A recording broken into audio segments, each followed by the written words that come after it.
ஒண்ணு மட்டும் சொல்றேன் சார், அன்பு சகோதரர் முத்துப்பாண்டி சார் வந்து தமிழக வெற்றி கழகத்தை சேர்ந்த இளைஞர்களுக்கு வந்து அறிவே இல்லைன்ற மாதிரி பேசுறாரு, ஒழுக்கம் இல்லாத கூட்டம் சொல்லி பேசுறாரு.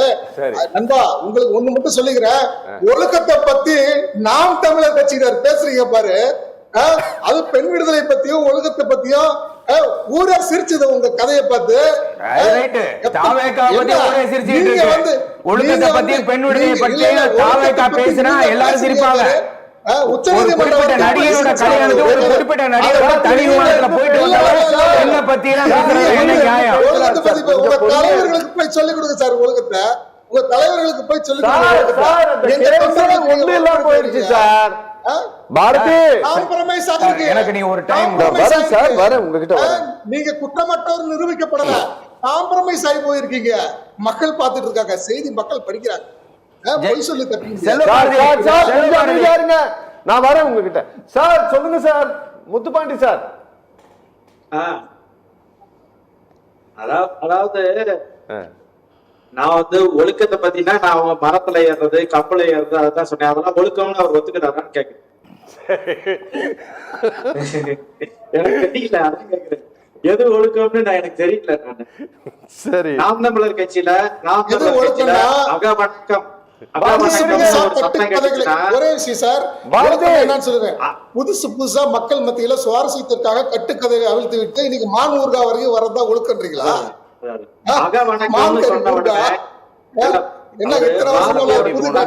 ஆமைக்கரியில இருந்து மான்கறி வந்துருக்கீங்க. நீங்க வந்து மக்கள் மத்தியில உண்மையை பேசுறத பத்தியும் ஒழுக்கத்தை பேசுறத பத்தியும் மக்கள் பத்தி சிரிச்சுக்கிட்டு இருக்காங்க சார், எல்லாம் கால் பண்ணிட்டு இருக்காங்க. போங்க, காமெடி பண்ணாதீங்க. சரி முத்துப்பாண்டி சார், நீங்க பேசி முடிச்சிருங்க. பாரதியை குறுக்கிடாதீங்க ப்ளீஸ். அவர் இந்த விவாதத்துல பங்கு பெறும் போதே அவருடைய ஒழுக்கம் தமிழக வெற்றி கழகத்தினுடைய வழக்கறிஞர்களுடைய ஒழுக்கத்தை நம்ம பார்த்தோம். திமுக காரங்க பேசும்போதும் சரி, நான் பேசும்போதும் சரி, அவர் ஐயா அரசியல் விமர்சகர் ஐயா பேசும்போதும் சரி, அவங்க எந்த அளவுக்கு நாகரிகமா நடந்துகிட்டாங்க, எவ்வளவு ஒழுக்கமா நடந்துகிட்டாங்கன்னு நம்ம பார்த்தோம். இப்ப இந்த விவாதத்திலேயே பார்த்தோமே எவ்வளவு நாகரிகமா ஒழுக்கமா அவங்க கடைபிடிக்கிறாங்க. நாம் தமிழர் கட்சியில அகவணக்கம் அப்படின்ற ஒரு செய்திக்கு ஒரு சொல் வந்த உடனே அந்த கூட்டத்துல 5000 பேர் இருக்கானா, 1,00,000 பேர் இருக்கானா, 50,000 பேர் இருக்கானா, பின் டிராப் சைலன்ட்ல நிக்கும் அந்த கூட்டம். இது வரைக்கும் இந்த இந்திய அரசியல் வரலாற்றுல அப்படி ஒரு கட்டுக்கோப்பான கட்சியை நீங்க யாருமே பார்த்திருக்க முடியாது. இன்னமும் எங்க ஒவ்வொரு மேடையில அடிக்கிறதும் மேடைக்கு கீழே இறங்கி ஓடி போய் சண்டை பண்றதும் ஃபைட்டிங் பண்றதும் பார்த்துக்கிட்டு தான் சார் இருக்கோம். பாரதி கொஞ்சம் அமைதியா இருக்கு. பாரதி எல்லாம் சார் சார் அவரை பேசவே எந்த தலைவர் மேடைக்கு கீழே இறங்கி போய் ஃபைட் பண்ணாரு?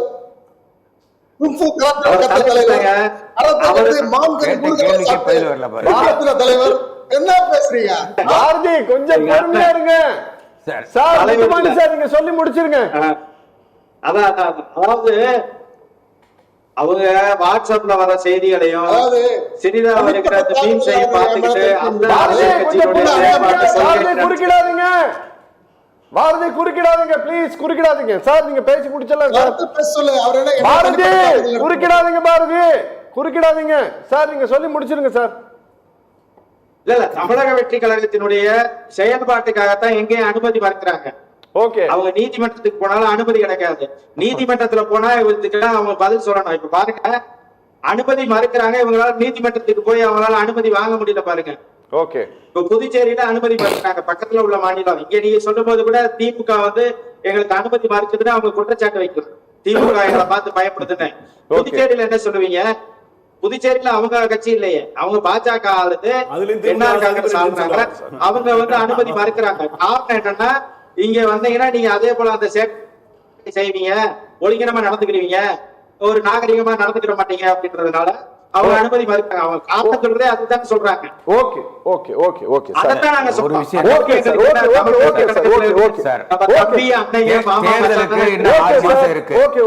தேர்தலுக்கு 6 மாசம் இருக்கு. எல்லா கட்சிகளும் பிரச்சாரம் செய்வதும், எதிர்கட்சிகள் ஆளுங்கட்சியை குறை சொல்வதும், ஆளுங்கட்சி எதிர்கட்சியை குறை சொல்வதும் அல்லது விமர்சனம் செய்வதும் தொடர்ந்து நடக்கும். ஆனா தாவேக என்ன தப்ப திரும்ப திரும்ப செய்து கொண்டிருப்பா? அவர் சொன்னா ஒழுக்கத்தை பத்தி, நான் அவங்க ஒழுக்கத்தை பத்தி பேசினா நான் இந்த இடம் நாரி போயிடும், நான் நாகரிகம் கருதி நான் பேசல. அதாவது அவர் சொல்றார், சீமானை பற்றி பேசுகிற பொழுது தனிப்பட்ட முறையில் விமர்சனம் வைக்கிறார். அதே மாதிரி ஒரு தனிப்பட்ட விமர்சனத்தை நான் கொண்டு வந்தால் அது நல்லா இருக்காதுங்கிறனால அதை கொண்டு வரல, நான் பேசல. ஆனா இப்ப நமக்கு இருக்கிற பிரச்சனை என்னன்னா, யார் ஆளுங்கட்சி எதிர்கட்சி என்பது அல்ல, தமிழ்நாட்டு மக்களுக்கு என்ன தேவையோ அந்த தேவையை உணர்ந்து செயல்பட வேண்டிய ஒரு கட்டாயம் ஏற்பட்டிருக்கிறது. ஆனா தாவேகாவோட நகர்வுகள் இதுவரையில் மத்தியில் ஆளுகிற பாஜகவை விமர்சித்தோ அல்லது மாநிலத்தில் இருக்கிற அதிமுக விமர்சித்தோ எதுவும் அரசியல் செய்யவே இல்லை. ஊழல் என்று சொன்னால் அதிமுக ஊழல் தான், செங்கோட்டையின் ஊழல் தான், அவரை சேர்த்துக்கிட்டு ஒரு சுத்தம் பண்றாரு. அதே மாதிரி தமிழ்நாட்டுக்கான உரிமையை, மாநிலத்துக்கான நிதியை வழங்குவதில் பாரபட்சம் இருக்கிறது, மாநிலத்துக்கான திட்டங்களை ஒதுக்குவதில் பாரபட்சம் இருக்கிறது. இதற்கான ஒரு குரல் கொடுப்பதற்கு இன்னும் விஜய் தயாராகவில்லை. அதற்கு காரணம் என்ன என்று கேட்டால், அவரை சுற்றி இருப்பவர்களும் பாஜகவிலிருந்து வந்தவர்கள், அவங்க பாஜகவுக்கு அல்லது வேண்டியவர்கள். அதனால அவர்களை தடுக்கிறார்கள், விஜயை தடுத்து கொண்டிருக்கிறார்கள். அவர்கள் எழுதி கொடுப்பதா, ஏன்னா அவர் சினிமா கதாநாயகனா இருந்தவர், டைரக்டர் என்ன சொல்றாரோ அதுதான் எழுதி கொடுக்கிறார், அதுதான் படிச்சுட்டு பேச முடியும்.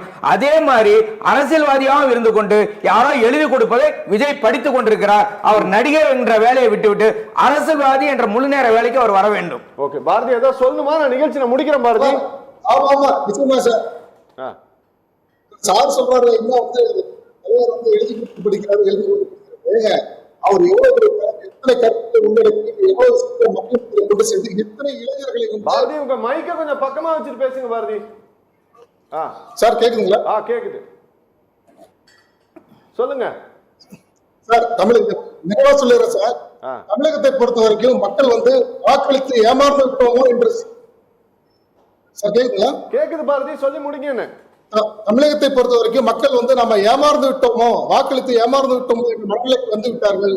அடுத்து தமிழக வெற்றி கழகத்தின் தலைவர் தலைமை ஆட்சியான ஆட்சி அமைப்போது உறுதி. அது எப்படின்னு கேட்டீங்கன்னா, இந்த மேடையை பார்த்தா உங்களுக்கு புரியும். இங்க உட்கார்ந்து இருக்கக்கூடிய மூன்று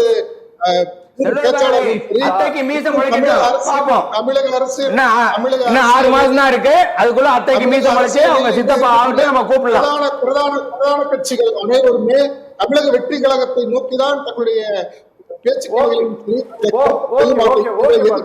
சொல்லுமா? சரி பாரதி, நல்லது, நன்றி.